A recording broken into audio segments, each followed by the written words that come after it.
मैं देख रहा था कुछ मैसेजेस सोशल मीडिया में, ज़िंदगी को समझने के आधार पे बहुत ही गहरे गहरे मैसेज थे, सारांश था उनके मैसेजेस में ज़िंदगी का। मुझे लगता है शायद ये लोग ज़िंदगी समझ गए होंगे। कुछ मैसेजेस लोगों के आते हैं जिसमें होता है लव इज़ गॉड। मुझे लगता है शायद ये लवफुल होंगे। और जब मैं उनकी फैमिली मेम्बर्स की फीलिंग्स देखता हूँ तो ऐसा लगता है कि उनकी फैमिली मेम्बर्स की फीलिंग्स में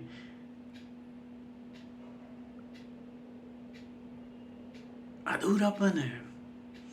अगर कोई मैसेज ये डाल रहा है लव इज़ गॉड और उसके फैमिली मेम्बर्स, उसके बच्चे, उसके लाइफ पार्टनर में अधूरापन है, तो कहीं ना कहीं लव इज़ गॉड की जो जर्नी है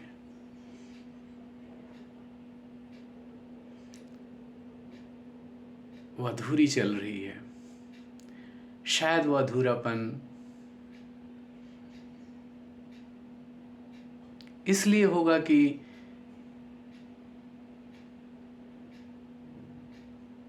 अपने फैमिली मेम्बर्स के भीतर गॉड है, इस बात का एहसास ना हो। शायद उनकी ही अपनी स्पिरिचुअल जर्नी में अधूरापन शायद इसलिए हो सकता है कि उन्हें पता ही ना हो कि understanding has no meaning, love has meaning.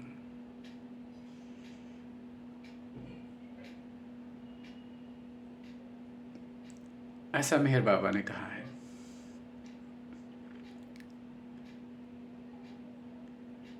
शायद उनकी यात्रा, स्पिरिचुअल जर्नी इसलिए अधूरी हो रही हो या अधूरी रह सकती है जिसमें ये पता ना हो उन्हें कि मेहर बाबा ने कहा है कि don't shark from your responsibilities, और वो अपनी फैमिली मेम्बर्स की रिस्पॉन्सिबिलिटीज़ से डेली भागते रहते हैं समाज की ओर,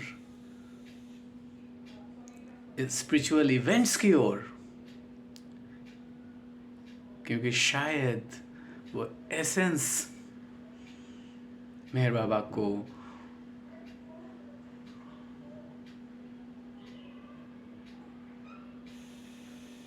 प्यार कर पाने का एसेंस शायद नहीं पता है कि मेहर बाबा को प्यार करने का अर्थ यह है कि उन्होंने जो कहा है उसको अपने आचरण में लाना है।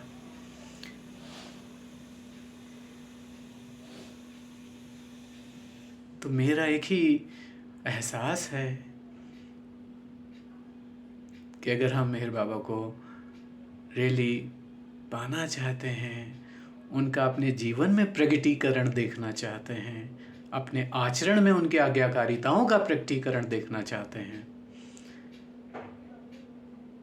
तो हमें अपने उन विचारों को देखना होगा जो हमें अपनी ड्यूटीज़ को अपने फैमिली मेम्बर्स के प्रति ठीक से निभाने में रोकते हैं। उन विचारों को हटाना होगा और आगे बढ़ना होगा कि yes, I prove that love is God, I live that feeling. Yes, मेरी अपनी फैमिली मेम्बर्स के सबके भीतर वही मेहर बाबा है जो मेरे भीतर है, इसलिए सबकी फीलिंग्स को, सबके प्रति ड्यूटीज़ को पूरा करने के लिए मैं कमिटेड हूँ। तब लव इज गॉड है, तब ओबीडियंस है, और जब ओबीडियंस है तो मेरी लाइफ में प्रगटीकरण है। ये जानने की ज़रूरत नहीं कि किस सन में प्रगटीकरण होगा, अभी है। अगर अभी मैं लव इज़ गॉड को फॉलो करता हूँ, अभी अपने फैमिली मेम्बर्स के प्रति अपने कर्तव्यों को समझता हूँ। ज़िंदगी को समझने की बजाय अगर अपने कर्तव्यों को समझ लिया तो ज़िंदगी अपनी भी और अपने से जुड़े सभी सदस्यों की बहुत अच्छी हो जाएगी, यूनिटी हो जाएगी। फैमिली में यूनिटी अगर कर पाए,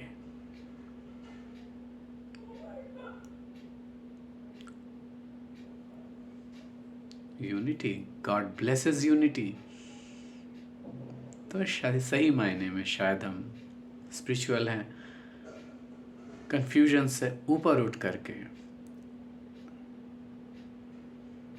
सबके भीतर, सबके हृदय में वो फीलिंग्स हैं जो बहुत बड़ी तिजोरियों में भरे हुए धन की तुलना में बहुत ज़्यादा प्रेशियस है, क्योंकि दिलों में रहने वाला ईश्वर है और ईश्वर से ही सब कुछ है। हर दिल में ईश्वर है, ऐसा सब लोग बोलते हैं, मैं भी बोल रहा हूँ।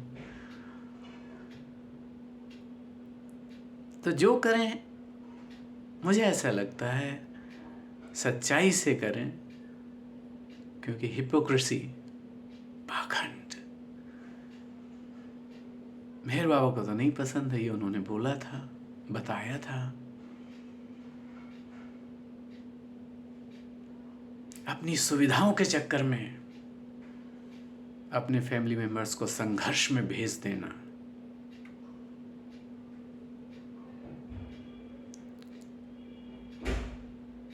उनकी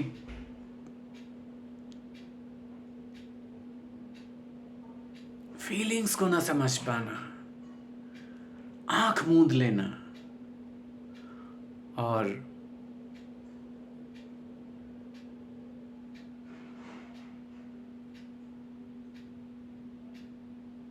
भगवान के नाम पे अपना मनोरंजन करते रहना, भजन कीर्तन करते रहना, कहीं कंफ्यूजन की दिशा में तो नहीं जा रही जिंदगी। क्योंकि जिंदगी अगर प्रभावित होनी है तो उस इंसान की जो कंफ्यूजन में चल रहा है, क्या हमारी यात्रा ट्रैक में है, क्या हम अपनी मंजिल तक पहुंचने वाले सिद्धांतों के आधार पे चल रहे हैं, कहीं हम अधूरेपन में तो नहीं जी रहे हैं।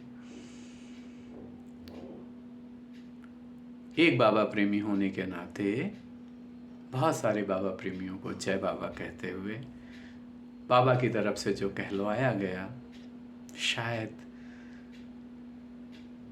कोई रीज़न होगा। जय बाबा।